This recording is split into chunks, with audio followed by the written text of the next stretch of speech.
حضرت سلیمان علیہ السلام کے دور میں ایک شخص نے ایک خوبصورت پرندہ خریدا۔ وہ جب چہچہاتا تو نہایت دل فریب اور خوش مزاج آواز سے وہ شخص بہت مسرور ہوتا، گویا اس پرندے کی آواز بہت ہی سریلی اور پیاری تھی۔ ایک دن اس پنجرے کے پاس اسی کے جیسا ایک اور پرندہ آیا اور اپنی زبان میں کچھ باتیں کی اور چلا گیا۔ پنجرے میں موجود پرندہ بالکل خاموش ہو گیا، گویا ایسا ہو گیا جیسے گونگا پرندہ ہے۔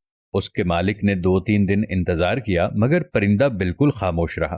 وہ شخص حضرت سلیمان علیہ السلام کی بارگاہ میں اس پرندے کو پنجرے سمیت لایا اور شکایت کی کہ یہ بہت مہنگا پرندہ خریدا تھا میں نے، اس کی آواز مجھے بہت مسرور کرتی تھی، مگر اب نہ جانے کیا ہوا کہ یہ بولتا ہی نہیں۔